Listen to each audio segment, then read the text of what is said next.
রাত বাজে 2টা। কুচকুচে কালো অন্ধকার, কুকুরের ঘেউ ঘেউ আওয়াজ। একদল যুবক একটা কবরস্থানের পাশ দিয়ে যাচ্ছিল। তো যাওয়ার সময় ওই যুবকেরা তাদের জীবনে নামাজ, রোজা, আল্লাহর ভয় কোনো কিছুই ছিল না। তারা শুধু মোবাইলের মধ্যে নাচ, গান, এরপর আপনার টিকটক, মেয়েদের ছবি, হারাম অশ্লীল কাজের মধ্যে তারা লিপ্ত থাকতো। তো একদল যুবক একদিন গ্রামের এক কবরস্থানের পাশ দিয়ে যাচ্ছিল। হঠাৎ করে তাদের মাথায় একটা কুবুদ্ধি আসলো আর কি, যে আমরা আজকে কবরস্থানের মধ্যে ঢুকবো, ভিতরে ঢুকবো, দেখি সেখানে কি হয়।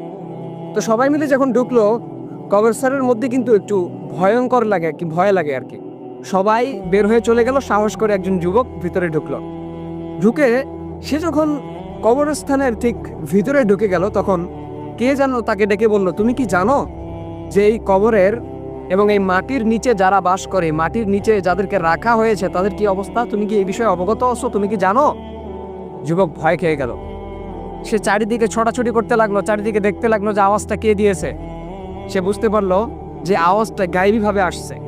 সে যখন বলল যে কে আওয়াজ দিচ্ছে, হঠাৎ করে একটা কবর থেকে সে দেখতে পেল, একটা কবর থেকে একজন লোক উঠলো, যার চেহারা নেই কিন্তু তার চক্ষুগুলো লাল বর্ণের ছিল। সে এসে বলল যে আমি সেই আত্মা, যে আত্মা আমি দুনিয়ার মধ্যে থাকতে অশ্লীল কাজের মধ্যে লিপ্ত ছিলাম, হারামের মধ্যে লিপ্ত ছিলাম, সবসময় হেডফোন কানের মধ্যে দিয়ে ঘুরতাম, গান বাজনা শুনতাম, কনসার্টের মধ্যে যেতাম, আমি নাচ গানের মধ্যে লিপ্ত থাকতাম, মেয়েদের হারাম ছবি নিয়ে পড়ে থাকতাম। আজকে আমার এই অবস্থা, আমাকে আগুনের মধ্যে পড়তে হচ্ছে। তুমি যদি এই অবস্থায় থেকে থাকো, তাহলে তুমি তোমার রবের দিকে এখনই ফিরে যাও, এখনই তুমি তওবা করো, নয়তো আমার মতো তোমাকেও আগুনের মধ্যে পড়তে হবে। তো এই যুবক এক কবরের সামনে গিয়ে অজ্ঞান হয়ে পড়ে রইল। পরের দিন গ্রামের মানুষেরা যখন সেখানে গেল, তারা দেখতে পেল যে যুবক এক কবরস্থানের এক কবরের উপরে অজ্ঞান হয়ে পড়ে আছে।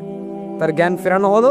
জ্ঞান ফিরেই সে শুধু বলতে লাগলো, আমি রবের দরবারে তওবা করতেছি, আর জীবনও আমি হারাম কাজের মধ্যে লিপ্ত থাকবো না, অশ্লীল কাজের মধ্যে লিপ্ত থাকবো না। তো এই কাহিনী থেকে আমি আপনাদেরকে এতটুকু বোঝাতে চাচ্ছি যে ভাই, দুনিয়ার লোভ লালসা, দুনিয়ার মহাব্বত কিন্তু খানিকক্ষণের জন্য। আপনাকে কিন্তু ফিরতে হবে রবের দরবারে। দুনিয়ার মৌজ মস্তি এটা খানিকক্ষণের জন্য, আখেরাত আপনার চিরস্থায়ী, সেটাকে নিয়ে আপনাকে ভাবতে হবে। আপনাকে ভাবতে হবে যে আপনি ফিরে যাবেন রবের দরবারে। আপনাকে ভাবতে হবে যে আপনার সৃষ্টিকর্তা আপনার জন্য একটা নির্দিষ্ট সময় পর্যন্ত আপনাকে দুনিয়াতে রাখবেন। তো জন্য ভাই, এখনো সময় আছে আপনাদের যে রবের দরবারে ফিরে যান, তওবা করেন। দুনিয়ার লোভ লালসা, গান বাজনা, হারামের মধ্যে লিপ্ত থাকা, অশ্লীল কাজের মধ্যে লিপ্ত থাকা, মেয়েদের ছবি নিয়ে পড়ে থাকা, এগুলো থেকে আপনি নিজেকে হেফাজত করেন। সুদ, ঘুষ, জেনা, ব্যভিচার, এগুলো থেকে আপনি বের হয়ে আসেন, রবের দরবারে ফিরে যান। এখনো আপনার সময় আছে। আজরাইল আলাইহিস সালাম যদি আপনার কাছে চলে আসে, তো আপনার 1 সেকেন্ডও আপনাকে সময় দিবে না, আপনার নির্দিষ্ট সময়ে সে আপনার জান কবজ করবে। তো এই জন্য কবরের কথা যখন আপনি স্মরণ করবেন, তখন আপনার মনের মধ্যে কিন্তু রবের ভয় ঢুকে যাবে। আজকে আমরা কবরের কথা স্মরণ করতে চাই না।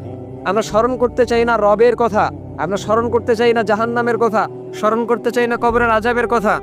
কবরের মধ্যে কিন্তু 2 ধরনের জিনিস থাকে, আল্লাহর রহমতও থাকে, গজবও থাকে, আল্লাহর আযাবও থাকে। সো আমরা কোনটা নিতে চাই? রহমত নিতে চাই না আযাব নিতে চাই? যদি আমাদেরকে রহমত নিতেই হয়, তাহলে রবকে খুশি করার লক্ষ্যে দুনিয়ার মধ্যে আমাদেরকে কাজ করতে হবে। রবকে খুশি করার লক্ষ্যে দুনিয়াতে কাজ করতে হবে, রবের হুকুম আহকাম মানতে হবে, নবীর সুন্নাহগুলো মানতে হবে। তো এই জন্য ভাই, এখনো সময় আছে, আমাদের ফেরার এখনো সময় আছে। আমরা যেন রবের দরবারে ফিরে যাই, তার কাছে তওবা করি। ইনশাল্লাহ আমরা আশাবাদী যে আল্লাহ পাক রব্বুল আলামিন আমাদেরকে মাফ করে দিবেন ইনশাল্লাহ। তো এই জন্য সবার প্রতি শুধু এতটুকু অনুরোধ যে এখনো সময় আছে, আমরা রবের দরবারে ফিরে যাই। গান বাজনা এবং অশ্লীল কাজ থেকে আমরা যেন হেফাজত থেকে